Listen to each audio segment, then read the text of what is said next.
Alright, so I just finished up a flex pipe job, and I'm sorry that I didn't get it on video for you. This is for my Northeast Philly customer who has a shop. Actually drives across the bridge, pays the tolls, and you know why? Because I give him the best price, and he gets 100% awesome quality, right, fixed right the first time. I even do diagnostics over the phone for him. So anyway, so they bring over this Acadia, GMC Acadia 3.6 with a rear flex pipe job. And I give him a price, and he gets special pricing over in Philly. And then he brings the car over, and I actually let Frank or any of the guys drive the car right into the shop. Or if they're here, I back a car out for them and bring it right in. That's how I've been doing work for him for 20-something years. So then this is the flex pipe that's on the car, and I was like, wow, this guy didn't know what he was doing. So let me take you through it. Well, he couldn't weld on the top, so here's the top of the pipe here. Then what happened is he took the pipe and slid it over the flex pipe nipple end. Okay, that's improper. That's not the way that you install a flex pipe. So he couldn't weld, the setup was wrong, and then here's the top of another pipe.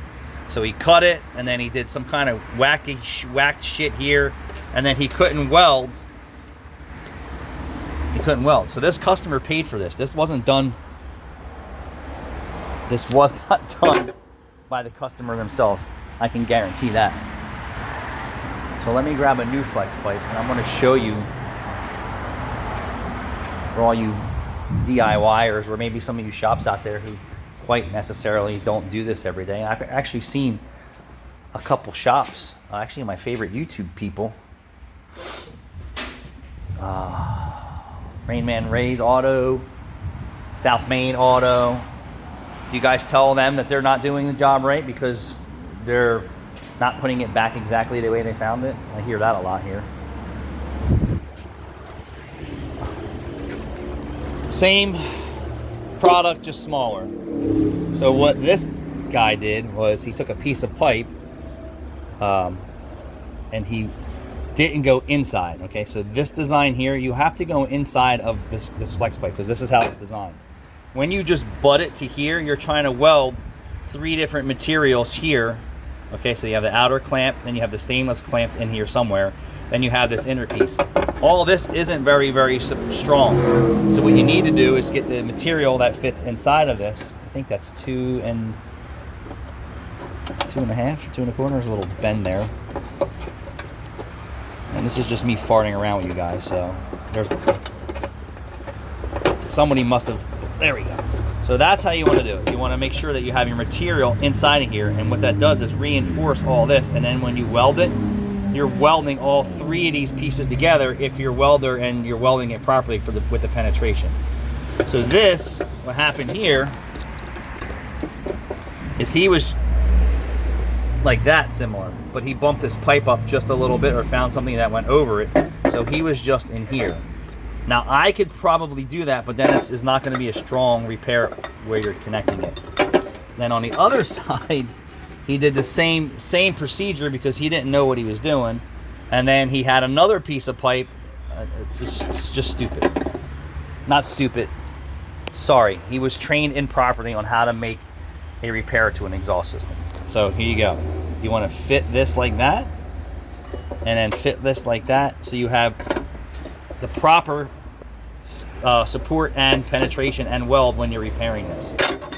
If you go over this outer section, okay, and I've seen this done too with people who have no clue what they're doing for exhaust.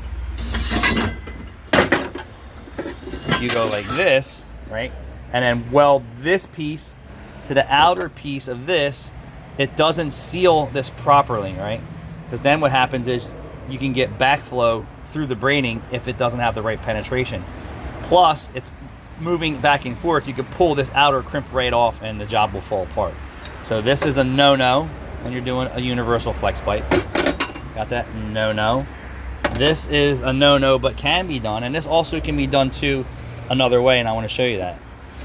If you take this and slide this together, right, and cut this back to where you have a sleeve inside of here, and then this is flush with that, you can actually do a proper butt weld with the flex pipe. So then you could butt weld that, and it would be perfectly fine and strong. I've done that too in certain situations. That's the correct way to make up a flex pipe. This is not a quality job, although it did work. It did leak, and it looked like complete crap, and this customer had no clue. It wasn't loud anymore. I'm surprised they didn't smell this leaking inside their car, because this was leaking from here and all over in here. And you could tell their welding skills were novice. Thanks for watching.